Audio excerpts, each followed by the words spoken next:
Of all the hopeful faces that gather under the watchful eyes of the antiques roadshow experts, few expect to walk away with the story that transcends mere monetary value. They come with dusty paintings from the attic, forgotten jewelry from a grandmother's box, and the quiet, flickering hope that their piece of the past holds a secret fortune.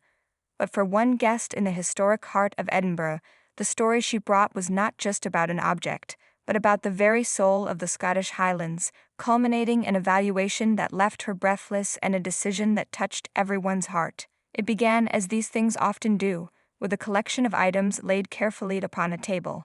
To the untrained eye, it was an impressive but perhaps confusing assortment of leather, silver, and horsehair.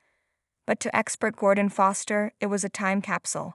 He was looking at a complete set of a Highland chieftain's full-dress regalia, a breathtakingly rare sight.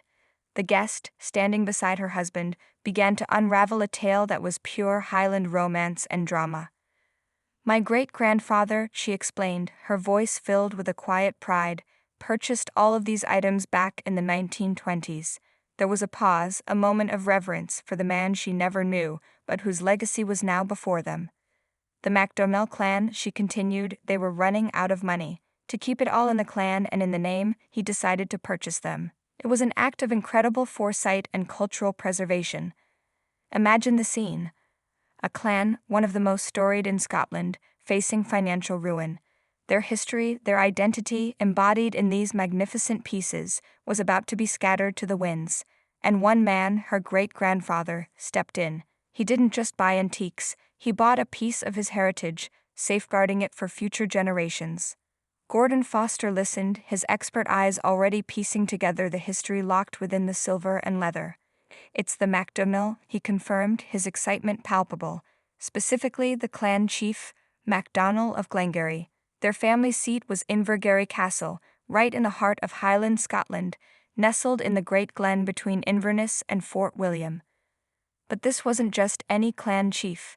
This was a man who was a legend in his own time. He was quite a character, to say the least," Gordon chuckled, painting a vivid picture of a man who lived and breathed the romantic ideal of a Highland leader.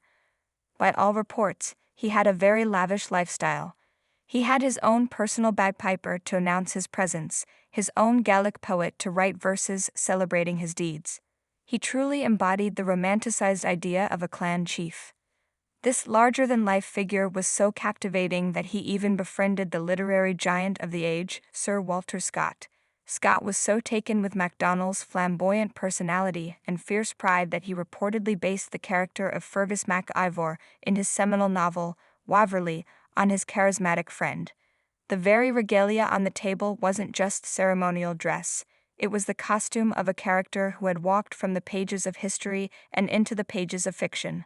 Knowing that he died around 1822, Gordon mused, gently handling one of the pieces. That's about the time this would have been made. The collection was a treasure trove of Highland artistry. There was a magnificent sporran and belt, crafted with shimmering black and white horsehair that seemed to dance in the light. A powder horn and belt spoke of a time of conflict and adventure.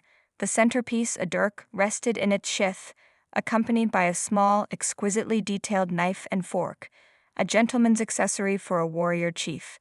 Gordon explained that another, smaller knife, the iconic Sjan Dove, would have been tucked into the stocking, always ready. The final piece was a stunning plaid brooch, a heavy, intricate piece of silver work designed to fasten the great tartan plaid at the shoulder. And on every single piece, a unifying symbol, a mark of identity and power. The clan crest, a raven, etched into the silver, watching silently over the centuries. The connection to the past felt so real, you could almost hear the pipes echoing through the glen. The male guest, with a charming grin, shared a more recent chapter in the regalia's story. "I actually wore the sporran once," he admitted, to a Scottish Austin 7 Club dinner. The image of this ancient, powerful object at a vintage car club dinner was a delightful collision of worlds. People were fascinated by it, he added. Gordon's admiration was clear. His hands hovered over the collection, a look of pure awe on his face. "It's a magnificent, magnificent group of things," he declared, his voice full of professional reverence. "I'd absolutely love it. And I think in my time I've only ever seen one or two complete sets. It is a rare, rare thing. This was the moment. The history had been told, the pieces examined.